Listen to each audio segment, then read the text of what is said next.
India में more than 90 rape cases and more than 200 sexual harassment cases report किए जाते हैं हर दिन। हमको खुद से ये क्वेश्चन ज़रूर पूछना चाहिए, हमारा देश किस डायरेक्शन में जा रहा है, जहाँ कोई भी सेफ फील नहीं करता। पहले भी वुमेन सेफ फील नहीं करती थी ट्रैवलिंग करते समय, बट यहाँ तो सिचुएशन इतनी ख़राब हो गई है कि वुमेन्स अब अपने वर्क प्लेस पर भी सेफ नहीं है। और अगर ऐसा ही चलता रहा तो थोड़े समय बाद कोई अपने घर पर रहने पर भी सेफ फील नहीं कर सकेगा। फ्राइडे नाइट 9th ऑफ अगस्त को एक पोस्ट ग्रेजुएट मेडिकल स्टूडेंट का रेप करके उसको मार दिया जाता है while on duty at RG Kar Hospital in Kolkata, West of Bengal. News that's coming in from the state of West Bengal now. The doctor has been raped and then murdered inside a Kolkata hospital. Kolkata court sends the accused to the police custody. 14-day police custody has been given to the murder accused. The accused is all set to stay in the police remand till the 23rd of August. ये बताया जा रहा है कि वो अपनी shift ख़त्म करने के बाद अपने फ्रेंड्स के साथ डिनर करने गई और उसके बाद वो थोड़ा रेस्ट करने अपने सेमिनार हॉल में जा रही थी, जहां विक्टिम की body next morning semi naked condition में मिली। आफ्टर पोस्टमार्टम ये कंफर्म किया गया कि किसी ने पहले विक्टिम के साथ रेप किया और फिर उसको फोर्सफुली मार दिया गया। अभी तक के अकॉर्डिंग पुलिस ने एक पर्सन को अरेस्ट भी कर लिया है with the help of CCTV footage.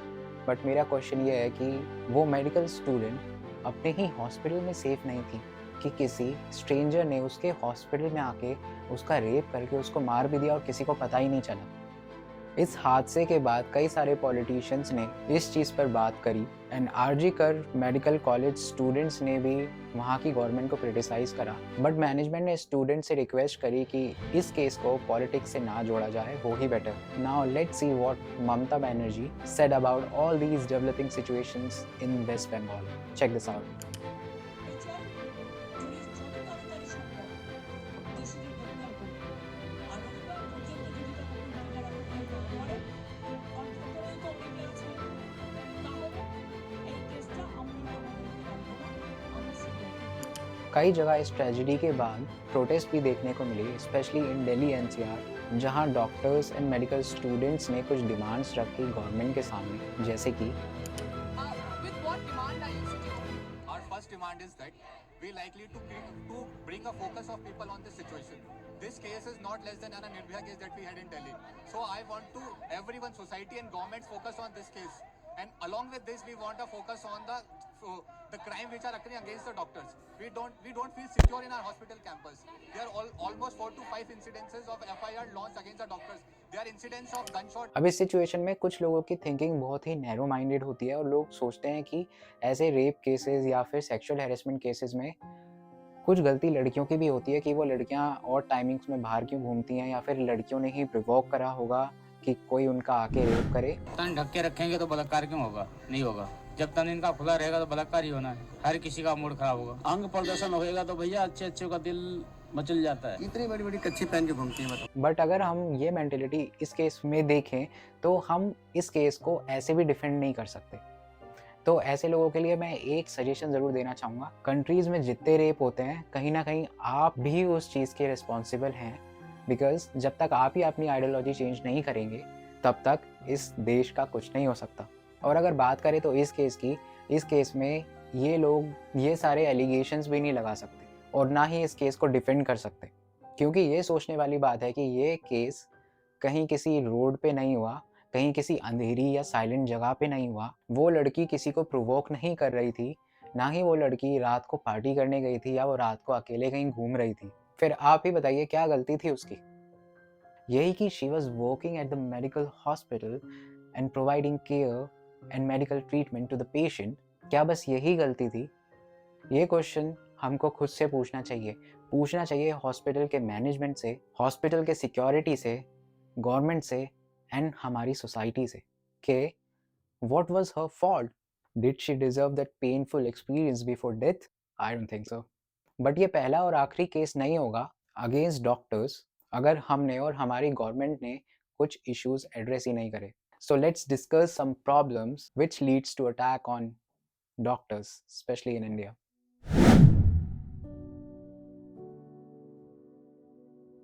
अब हमारे देश में टोटल 13 लाख डॉक्टर्स अवेलेबल हैं according to the statement made by Mansukh Mandaviya in Lok सभा session.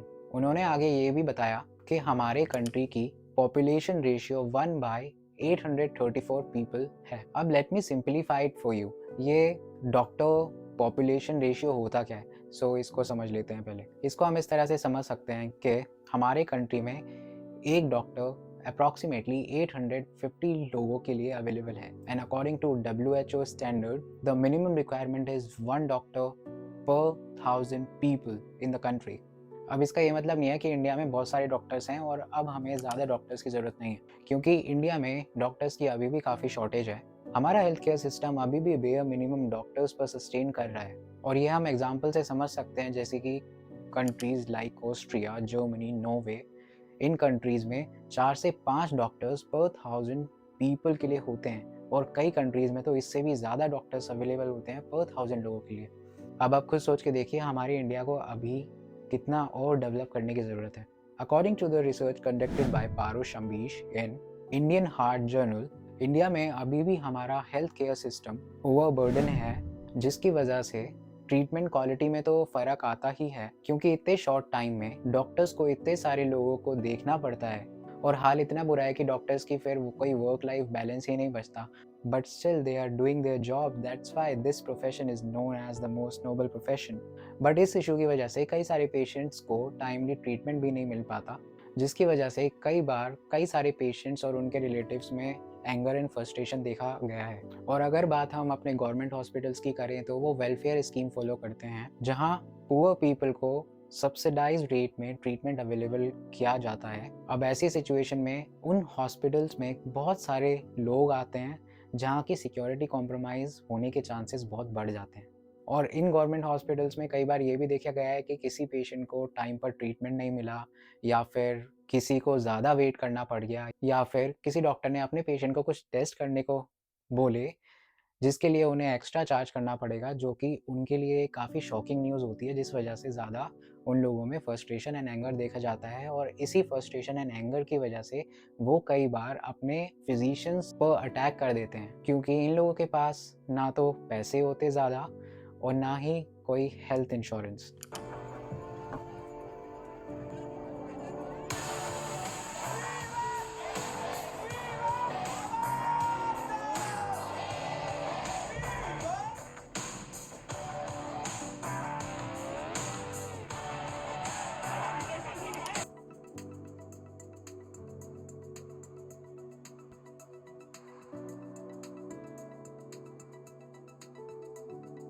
And according to the survey, 50% of the violent cases happens in ICU. उसमें से भी 70% of the cases पेशेंट के रिलेटिव ही क्रिएट करते हैं। और हमारे गवर्नमेंट हॉस्पिटल्स में ये भी देखा गया है वहाँ कोई सिक्योरिटी भी अवेलेबल नहीं होती डॉक्टर्स के लिए या फिर इवन पेशेंट्स के लिए। प्रॉपर सिक्योरिटी स्टाफ का प्रेजेंट ना होना किसी भी गवर्नमेंट हॉस्पिटल या फिर किसी भी हॉस्पिटल में सबसे बड़ा रीज़न है कि डॉक्टर्स पर ऐसे अटैक्स होते हैं, वो भी हॉस्पिटल के अंदर ही। और जब ऐसे केसेस रिपोर्ट किए जाते हैं तो पुलिस भी कुछ खास एक्शन लेती नहीं है अनटिल और अनलेस वो कोई बहुत बड़ा केस ना बन जाए। अब इस सिचुएशन में हमको सबसे पहले हमारे हॉस्पिटल की सिक्योरिटी को इम्प्रूव करना चाहिए, जिसकी वजह से एटलीस्ट हम अपने डॉक्टर्स को एक सेफ वर्किंग एनवायरनमेंट तो प्रोवाइड कर सकेंगे। बिकॉज अगर लैक ऑफ सिक्योरिटी की वजह से डॉक्टर्स के ऊपर हॉस्पिटल के अंदर ही ऐसे अटैक्स और सेक्सुअल वायलेंस होते रहेंगे तो हमारी सोसाइटी पर बहुत बुरा इम्पैक्ट पड़ेगा। अब आप खुद सोच के देखिए, फिर कोई न्यू एस्पिरेंट डॉक्टर क्यों ही बनना चाहेगा, specially a girl. Before finishing this video I would like to pay my condolences to the victim, her family, doctors, and people who are affected by this tragic incident. Justice must be served. And अगर आपको Indian students के struggle पर एक और video देखनी है तो आप मेरी ये वीडियो चेकआउट कर सकते हैं, मैं लिंक डिस्क्रिप्शन में दे दूंगा। I hope you find this video informative. Please do like, share and most importantly comment your thoughts and do subscribe my channel. I'll see you in a next video with more informative content. Till then, stay safe. Jai Hind.